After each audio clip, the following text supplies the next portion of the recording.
क्या देश के प्रधानमंत्री आज पार्लियामेंट से ऊपर हो गए हैं कि वो यहाँ पे आकर चर्चा नहीं करेंगे? प्रधानमंत्री को सदन में आना होगा। Not coming to the parliament does not signify the good gesture of a democratic country. As head of the government, honorable Prime Minister भी पार्लियामेंट में आए, दोनों में से जो सदन उन्हें पसंद है। किसी भी गुनहगार को बख्शा नहीं जाएगा।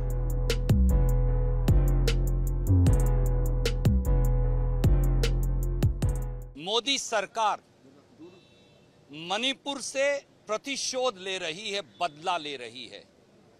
मोदी सरकार पूर्वाग्रह से ग्रस्त होकर संसद की मर्यादाओं को बुलडोजर के नीचे कुचल रही है।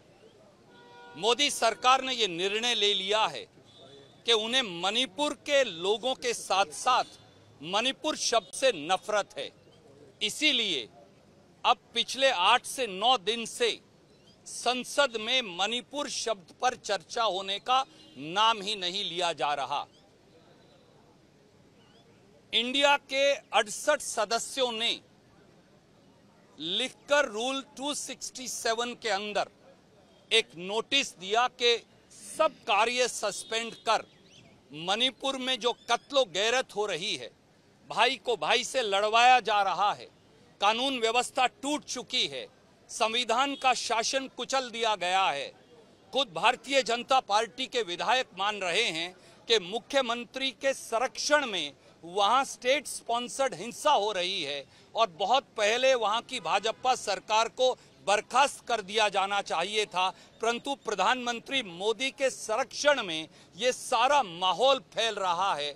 महिलाओं को निर्वस्त्र किया जा रहा है, लोगों को बीच चौराहे पर पुलिस से छुड़ाकर बिहेड किया जा रहा है, सर काटे जा रहे हैं। ऐसा लगता है कि ना कानून है, ना संविधान है, ना कोई और व्यवस्था वहां बची है। उस पर चर्चा के लिए 68 साथियों ने बाकायदा नोटिस दिया। इसके बावजूद सरकार बेईमानी की आखिरी हद तक पहुंचकर और गिरकर अब चर्चा से भाग खड़ी हुई है और वो चाहते हैं कि शोरगुल में आधा घंटा से कम चर्चा हो और उसमें भी विपक्ष के लोग ना बोलें, इंडिया के लोग मणिपुर के दर्द को ना बयां कर सकें, केवल और केवल सत्ता पक्ष के कुछ पिछलग्गू लोग बोलें और बात वहीं समाप्त हो जाए। हमने ये निर्णय किया है कि प्रधानमंत्री को सदन में आना होगा।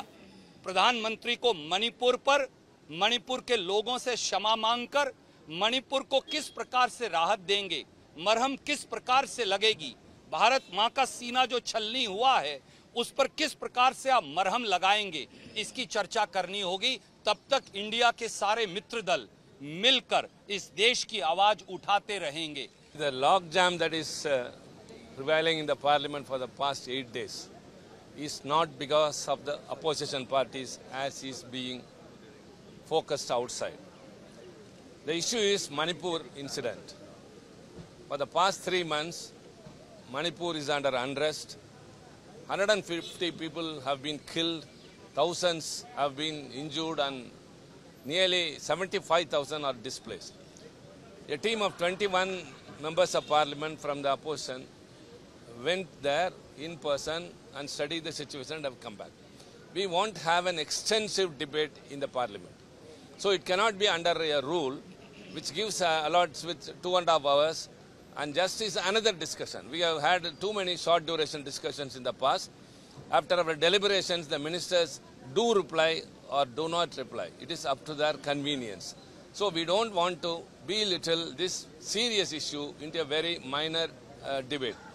So what the opposition parties are doing is, we seek under Rule 267, which solicits that all the business listed on that day should be suspended and a full-fledged discussion should happen. Along with that, we expect the Prime Minister of the nation, who is the leader of the government and who is responsible and answerable to each and every life of the Indian nation, should come to the parliament when it is in sessions, should make a statement of what is going on in Manipur, what actions have been taken and what they intend to do. Whereas when he is refusing to come or the government is not prepared to bring the Prime Minister there, we insist on our demand. Considering the seriousness of the issue, the Prime Minister not coming to the Parliament does not signify the good gesture of a democratic country. So we stick on to that. Again, we want to make clear that it is not the opposition, only the ruling party. They are not prepared for an extensive debate on this serious issue. So we stand on our same stance that Prime Minister should come and it should be debated under Rule 267, that is suspending of all the business and taking up Manipur issue. लगभग 65 राज्यसभा के सांसदों ने मणिपुर पे चर्चा का notice दिया और ये कहा एक लंबी और एक विस्तार से मणिपुर पे चर्चा सदन के भीतर हो। अगर सत्ता पक्ष ये चाहता है कि मणिपुर पे चर्चा हो और अगर सत्ता पक्ष चर्चा कराने के लिए प्रतिबद्ध है तो उन 65 नोटिसेस में से कोई एक भी नोटिस पे अपनी स्वीकृति दे दीजिए और चर्चा शुरू हो जाएगी। केवल सदन में आकर ये चिल्लाने से कि हम चर्चा चाहते हैं, चर्चा नहीं होगी। हम चेयरमैन साहब से, सभापति जी से हाथ जोड़कर विनती करना चाहेंगे कि मणिपुर के विषय पे चर्चा हो और जब जब एक विस्तार से लंबी चर्चा होती है, संसदीय कन्वेंशन ये कहता है कि देश के प्रधानमंत्री जी आकर उस बहस में हिस्सा लेते हैं। जैसा कि अभी बताया गया, देश के कई प्रधानमंत्री सदन के भीतर आकर इस विषय पे जब भी रूल 267 के हिसाब से बहस हुई है, सदन के भीतर आकर उन्होंने अपना वक्तव्य दिया है। जवाहरलाल नेहरू जी से लेकर डॉक्टर मनमोहन सिंह तक तमाम प्रधानमंत्री सदन के भीतर आए और अपना वक्तव्य दिया। इसीलिए हम चाहेंगे कि as head of the government honourable prime minister भी पार्लियामेंट में आए। दोनों में से जो सदन उन्हें पसंद है, लोकसभा पसंद है तो लोकसभा, राज्यसभा पसंद है तो राज्यसभा, दोनों में से किसी भी सदन में आकर मणिपुर पे अपनी बात रखें और सरकार क्या कदम उठाने जा रही है इस विषय से पूरे देश को अवगत कराएं। क्या देश के प्रधानमंत्री आज पार्लियामेंट से ऊपर हो गए हैं कि वो यहाँ पे आकर चर्चा नहीं करेंगे? ये कुछ नहीं है, बस सरकार को बचाने की कोशिश है, प्रधानमंत्री को जवाबदेही से बचाने की कोशिश है। इसलिए हम ये लड़ाई लड़ रहे हैं। व्यापक चर्चा हो, पूरी चर्चा हो, विस्तार से चर्चा हो, सारे राजनीतिक पक्ष इसमें भागीदारी लें और जो जो सांसद मणिपुर होकर आए हैं उनकी व्यथा सुना पाए मणिपुर के लोगों की कि किस तरीके से उनको दरकिनार किया जा रहा है, उनकी सुनवाई नहीं हो रही है और मुख्यमंत्री अपनी मनमानी कर रहे हैं।